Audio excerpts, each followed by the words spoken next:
Well, quite frankly, I am very disappointed in you guys. Instead of a truly hard battle between philosophical peak and traumatic peak, you choose the Gooner option. Yep, that's right. In today's video, we are reviewing a Gooner anime!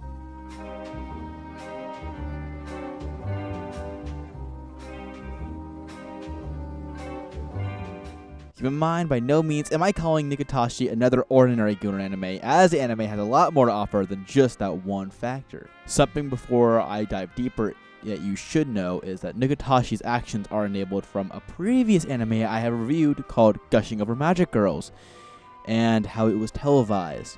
For those who need a reminder, Gushing Over Magic Girls paved the way for horrific pedophilic slop. And the reason I mention any of this is because in Nukitashi, we also see minors and very questionable, very inappropriate interactions. And I don't mean occasionally, I mean every single fucking scene, even in the public scenes. In fact, I challenge you to find one scene in this entire anime where carnal related topics are not played out or even talked about. Every school scene in this anime shows students having a class-wide carnal gratification in partial barrenness and indecency. I am not even joking. It's to the point where this isn't even an R-rated anime. It is just an adult film depicting inappropriate topics with a subplot. Now, many of my longtime fans know I have reviewed literal adult films based off of their nostalgia for the past, while I have passed it off jokingly as an anime before. What makes this different is this was fucking televised to the Japanese public. This wasn't something you bought in some sketchy ass back alley or some fucking store for fucking creeps. No, this was televised to the Japanese public. And for years now, the Japanese society has been turned into a goontropolis, a nation of incels who are in a semi-metaphorical indentured servitude known as the Japanese corporate complex.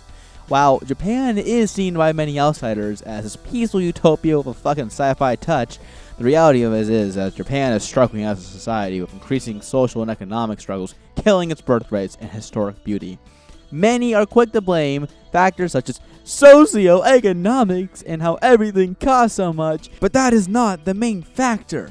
The other factor is feminism. Although feminists make up only 15% of Japan's population, they divide gender and traditional social norms. They bring in ideas such as carnal pleasures outside of marriage and population control, aka reproductive protection.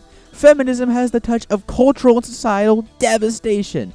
Any nation has a stronghold in, rots from the inside, and divides the said nation into radical and dangerous thoughts.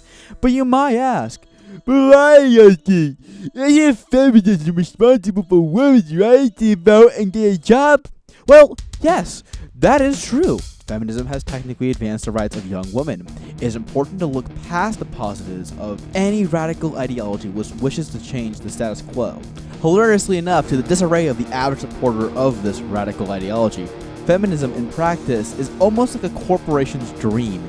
It allows double the amount of possible workers into the labor force who can generate productivity for their greedy systems, also known as hyper-capitalism.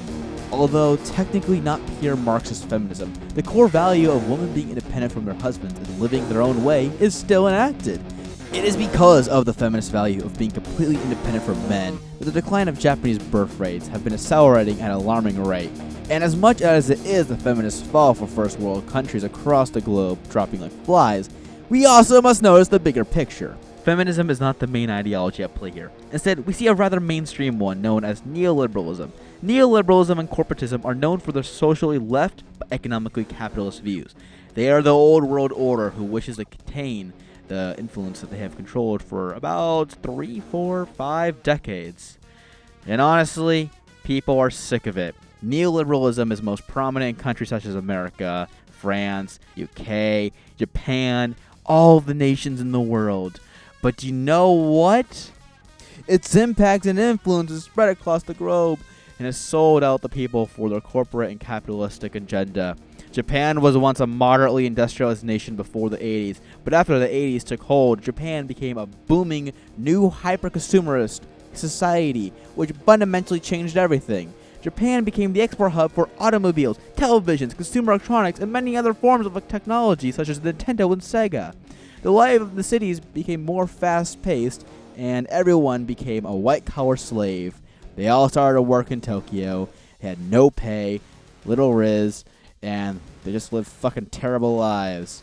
It's all the corporations. It's always been the corporations. They always destroy anything good. Anything they fucking get their hands on, they manage to destroy. I have no fucking clue what is with moralist corporations. It's almost like they are lacking religion.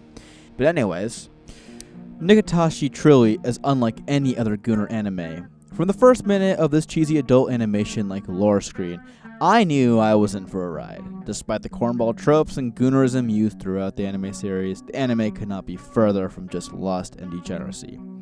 Nukitashi, in my opinion, revolutionizes carnal concepts within anime. However, it is outright vile and disgusting. It removes the seriousness and romantic tones of sex, replacing it with a sense of abstract, absurdist comedy. I am not a fan of this. This is a very Western concept, and it's funny, but it's only funny because it's in an anime. If I wanted to see absurd fucking sex, I would just go watch any sort of Western media. I'm not going to a Japanese media to see Western ideas. Fuck that. That's gay. But, even though this anime completely revolves around sexual activities, this anime isn't just for gooners, nor is it just for incels. It's also for Redditors. Because from what is shown in this anime as of episode 5, sex seems to me is an absurdist theme rather than a serious tone. You could swap out the theme for anything else, and it could work just as well, if not better. There are themes such as suppression of gays, people not wanting to have sex, people who are afraid. All of this, I feel, is very Reddit-coded and inherently cringe. However, although I never developed any strong opinions of the show's characters, I do have a personal favorite character, and that is Katagiri. The anime lacks a real depth into the story despite its attempt to flesh out the visual novel into a full-fledged anime. The story to begin with has many flaws and is very flimsy, holding up my attention span just barely, and honestly, at times, it can feel like a show for shock value or gooners. Many scenes had actions that are just unnecessarily lewd and have fucking bizarre connotations, which I felt took away from the general plot, despite the fact that this is a show about lewd behavior. The animation is of decent quality, but there's not much that stands out. The censorship within the show, i.e. censoring words spoken, feels rather pointless as the behaviors and actions within the show demonstrate a mostly moralist tone with on the private parts being censored. I don't fucking get the concept of censoring swears, but being fine with sex being shown is what I'm trying to say here. Quite frankly, as much as I feel this show is entertaining, I cannot get past its vile and disgusting morality, which quite frankly has made me reread the first 2 books of the Bible and temporarily taking a break from the internet. Overall, I rate Nukitashi a solid 4 out of 10. I would not recommend this anime if you want an in-depth story, but if you are looking for a quarter-brained, low-moral goon slop, this will likely become your favorite. Next up on Cursed Anime Review, I review High School DxD.